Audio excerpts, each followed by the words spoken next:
Deres kongelige højhed, damer og herrer, velkommen til i aften og til Launers opvisning. Mange tak for den her invitation til at holde årets tale. Det er en stor ære. Som filmmenneske så bevæger man sig altid i et spændingsfelt, i en evig konstant diskussion om, hvad film egentlig er. Er film kunst, eller er film underholdning? Film er mange ting, skulle jeg helst sige. Film er historier og billeder, der kan transportere os ind i nye, ukendte universer, ind i adrenalinpumpende actionsekvenser eller tårvædede kærlighedshistorier. Film kan tage os tilbage i fortiden og ud i fremtiden. Film kan gennem sine karakterer give os forståelse for andre mennesker, skabe nye virkeligheder og kaste nyt lys på os selv. Gennem netop lys, musik, lyd, billeder og stemninger. Men film er i høj grad, og måske først og fremmest, også håndværk.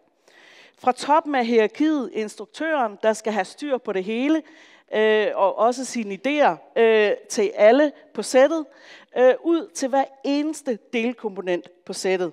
For film ville ikke være til, hvis det ikke var for kameramanden, der har styr på sit kram, lyddesigneren, klipperen, komponisten, for at bare nævne de mest åbenlyse håndværksgrupper. Hver håndværker er noget inden for sit eget felt, men, og det er jo det, der er det ganske krævende, og også det faktisk i virkeligheden det mest smukke ved film, det er, at det kræver, at hver eneste håndværk på sættet, er nødt til at arbejde sammen med hinanden, for at filmen lykkes. For film er en kollektiv udtryksform, båret frem af de mange, ofte selvom at det kun er instruktøren og skuespillerne, der får credit for det. Så i dagens anledning vil jeg gerne derfor dykke ned i et af de håndværk, hvis betydning ofte bliver overset i film. Taget som en selvfølge, men som spiller en betydelig rolle. Kunsten at skabe kostymer. Kostymer i film handler ikke bare om at smide noget tilfældigt tøj på skuespillerne. Heller ikke i et nutidsdrama, hvor de tilsyneladende har almindeligt tøj på. Kostymet skal på diskret vis udtrykke og understrege, hvem karakteren er. Er han en ydmyg jordfarve, en blid pastelperson, en cool lædersort eller en bombastisk rød? Hvilken følelsesmæssig tilstand befinder vedkommende sig i? Hvilke indre konflikter er på spil? Det skal vi kunne aflæse ubevidst med øjet gennem kostymerne. Håndværket træder selvsagt mere i karakter, hvis der er tale om et periodedrama, hvor der kan ligge timevis af research for præcision og detaljer bag, uanset om det er en balkjole eller en uniform. Og her dukker der spørgsmål op som, skal kostymerne være historisk korrekte, og hvor meget plads er der til at lege? Et godt eksempel på, at der er plads til at lege nogle gange, er faktisk dronning Margrethe, der lavede kostymerne til Erengard af Bille August. Det var eventyrlige kostymer med smæk på farverne, men også med små humoristiske detaljer, der spillede sammen med filmens komik. Ude i den anden ende af tidsspektret, fra periodefilm og fortiden, er det de futuristiske verdener i science fiction film, hvor kostymedesigneren har den svære og ansvarsfulde opgave at finde på klæder af materialer, der måske ikke engang eksisterer endnu.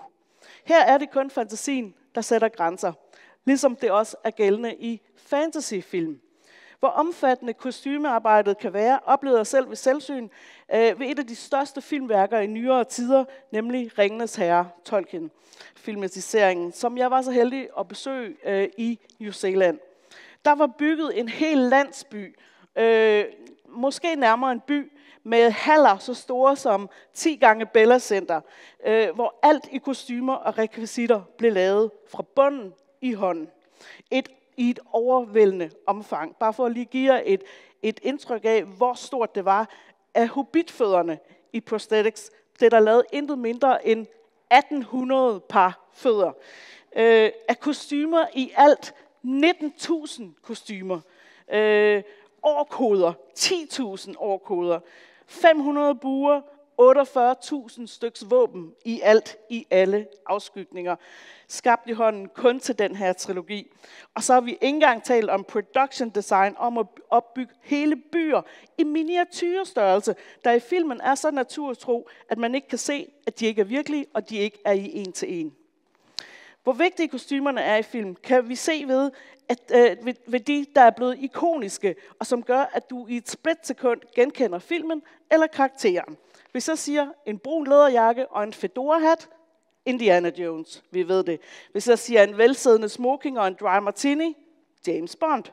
En detektiv i en film noir, selvfølgelig en cotton coat på. Og hvad med Audrey Hepburns lille sorte kjole i Breakfast at Tiffany's, lavet af Givenchy. Marilyn Monroes hvide kjole i The 7-Year Itch, der hvor hun står på varmeblæseren. Keanu Reeves solbriller i The Matrix. Marty McFlys røde dunvest i Tilbage til fremtiden. Darth Vaders skræmmende og mærkelige maske med indbygget respirator, som i øvrigt var inspireret af en blanding af en nazi hjelm og en gasmaske fra 1. verdenskrig. Der var også Sandy i Grease, hendes forvandling fra den uskyldige hvide kjole til de stramt siddende sorte spandexbukser og røde sandaler og læderjakken. Der er genopfindelsen af bowlerhatten og de hvide seler i A Clockwork Orange, for eksempel Stanley Kubricks film, eller her i nyere tider, Carrie Bradshaws lyserøde tyldskørt i Sex and the City. Listen er lang. Filmkostymer har skabt mode og tendenser. De er en stor del af films visuelle identitet og kan være en vigtig medskaber af en films popularitet, succes og plads i filmhistorien. Kostymedesignere er storytellers og worldbuilders bare inden for deres felt. Og der bliver endnu større, når det felt bliver sat sammen med alle de andre håndværkere og faggrupper i tæt samarbejde. For film er håndværk, men film er også kunst, der giver os alle sammen timevis af underholdning. Tillykke med endnu et år til Lavnes opvisning.